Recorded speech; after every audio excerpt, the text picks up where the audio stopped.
श्री डोंगरी जी महाराज तत्वार्थ रामायण में कथा सुना रहे हैं राम जी की कि क्रोध से सत्य का नाश होता है। जिसने ब्रह्मचर्य का पालन किया है वह इंद्रियों पर तनिक भी विश्वास न रखे। वृक्ष के नीचे विश्राम करने वाला और केवल जल के ऊपर निर्वाह करने वाले भी बड़े बड़े ऋषि की भूल में पड़ जाते हैं। और फिर साधारण जन को जो बात की है, शास्त्र में लिखा है कि जिसे ब्रह्मचर्य का पालन करना हो वह स्त्री का साथ न रखे। मन में काम प्रवेश कब कर जाएगा ये कह सकते नहीं। काम की छाती के ऊपर चढ़ बैठने के बाद विवेक रहता ही नहीं। ज्ञानी ज्ञान भूल जाता है, विरागी विरागी भूल जाता है, विद्वान विद्वत्ता भूल जाता है। इसलिए अति सावधान रहने की आवश्यकता है। एक क्षण भी ना काफी को नहीं हुए, काफी को एक ही काम संसारी हो जाएगा। काम के कारण बड़े बड़े ज्ञानी भी भूल में पड़ गए।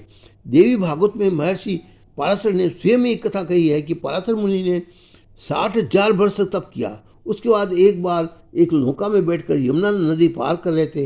मल्लाह की कन्या मत्स्यगंधा नाव चला रही थी। मत्स्यगंधा को देखकर किसी का तप छूट गया। वे मोह में भूल गए, कामाधीन हो गए। और मत्स्यगंधी ने कहा, मैं तो एक शूद्र केवट की कन्या हूँ और आप अधिक पवित्र ब्राह्मण हैं, आपके लिए ये योग्य नहीं है। परंतु पराशर ऋषि अनुसंधान भूल गए। उन्होंने मत्स्यगंधा का हाथ पकड़ लिया। मत्स्यगंधा से फिर कहा, अभी एक दिन का समय है, लोग मैं कहेंगे देखते हैं। दिन दिवस में ऐसा कार्य करना शास्त्र द्वारा निषिद्ध है। पराशर ऋषि ने तपोबल के प्रभाव से सूर्य को एक बादल की ओट में करके आसपास अंधकार उतार लिया। पराशर ऋषि सूर्य ढक सके परंतु काम को दबा सके नहीं। काम ऐसा प्रबल है, काम को जितना दुष्कर करो।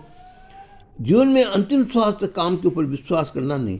काम किस समय दगा दे जाए ये कहा जा सकता। भगवान शंकर माता पार्वती से कहते हैं कि नारद जी को कोई जरूरत न थी तो भी नारद जी शीलदी राजा के यहाँ गए और तुम्हारी कन्या का हाथ मुझे देखना है।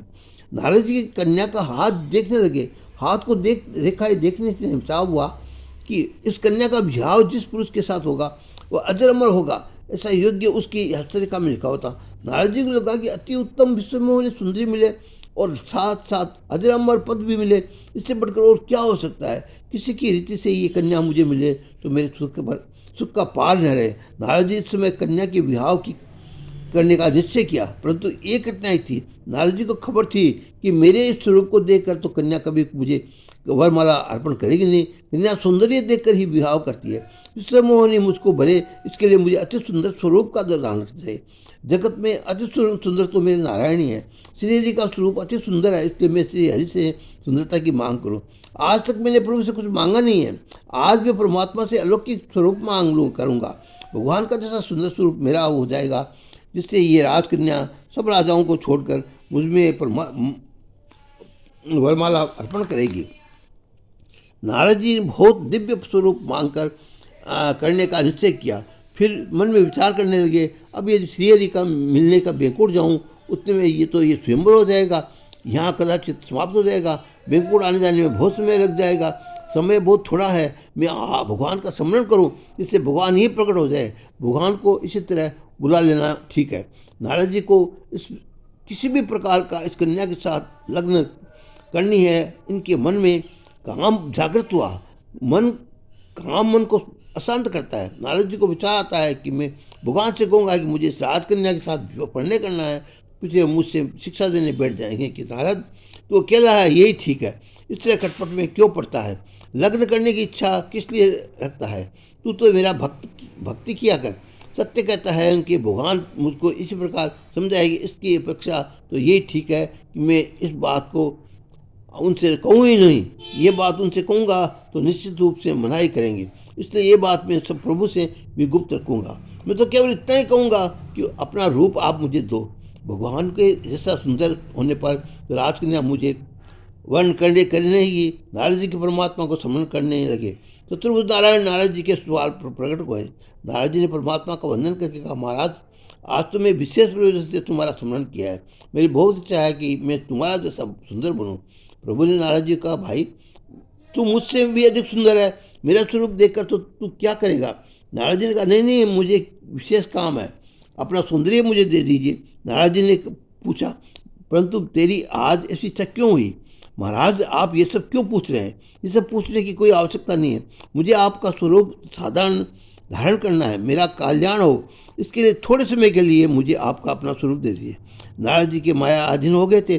परमात्मा समझ गए कि नारद के मन में काम रूपी रोग जागृत हो गया है, इसलिए वह इस प्रकार की मांग कर रहा, मुझे इनके रोग की दवा करनी पड़ेगी।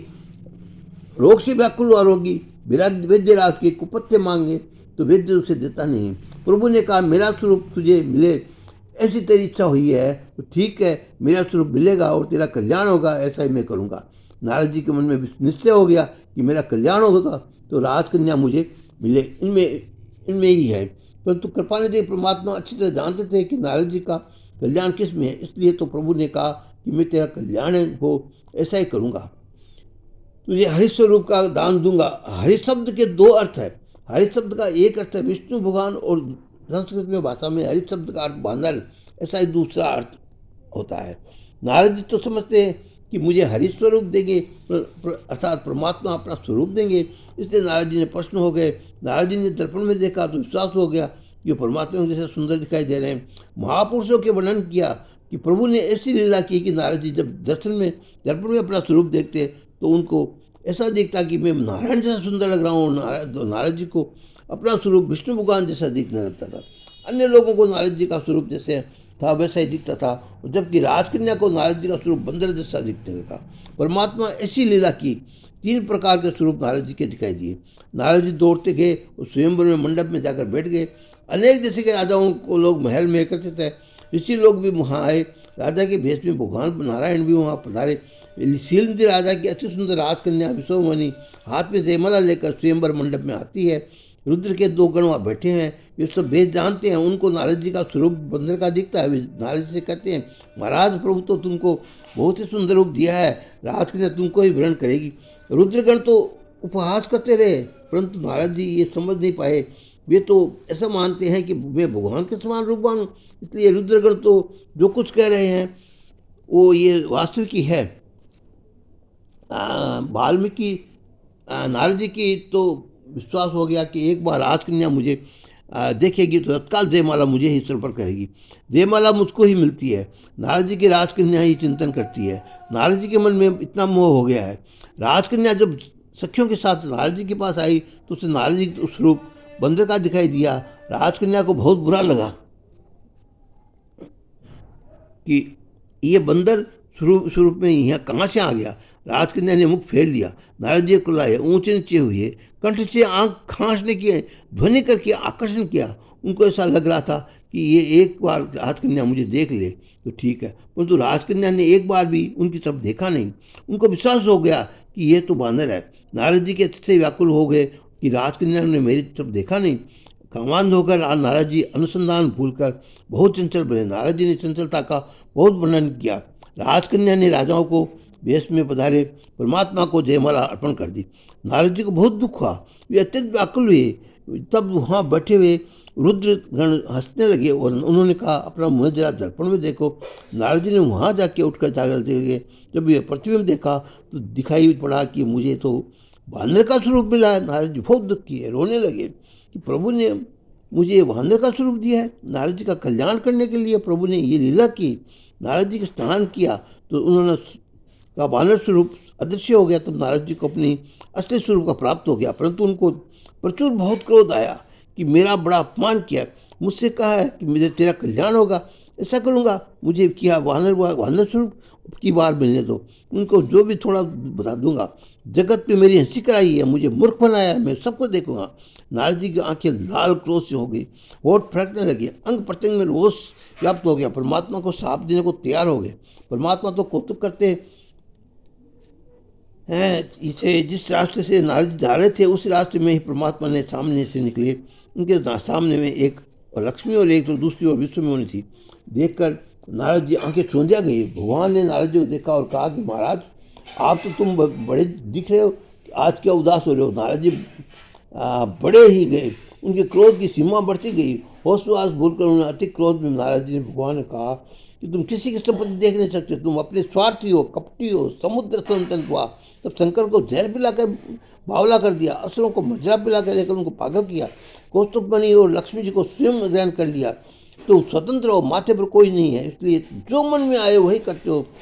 आज तो तुम्हें साथ कोई मिला नहीं, आज मैं तुमको श्राप देता हूँ, आज तुम मेरे हाथ में आया है, अब मैं तुमको सज़ा दूंगा। तुम ऐसा मानते हो कि तुमको सज़ा देने वाला कोई है नहीं, तुम समझ सकते हो। मुझे बानर की आकृति दी है और तुम्हें राम ने राजा का रूप धारण करके जो कन्या मुझे देखती थी उसे उठकर लिया है। मेरा तुमको श्राप है कि तुम फिर राजा बनोगे। जो स्त्री तुम्हें मुझे देखती थी उसे तुम उठाकर ले गए, उसी प्रकार की तुम्हारी स्त्री को भी कोई उठाकर ले जाएगा। आज स्त्री के वियोग में तुम मुझे रुला रहे हो, उसी प्रकार तुम भी स्त्री के वियोग में रोगे। जिस प्रकार तुमने मुझे आज दुखी किया उसी प्रकार तुम दुखी होगे। याद रखो, मुझे तुमने ना बानर स्वरूप दिया है, तुमको भी बांदरों की सही सहायता करनी पड़ेगी। तुम बांदरों के साथ मित्रता करोगे, बांदर तुम्हारा साथ देंगे। इस तरह श्री डोंगरे जी महाराज तत्वात रामायण में बता रहे हैं। नारद जी ने भगवान को श्राप दिया। अब आगे कथा मैं आपको बताऊँ, जब तक के लिए जय सिया राम।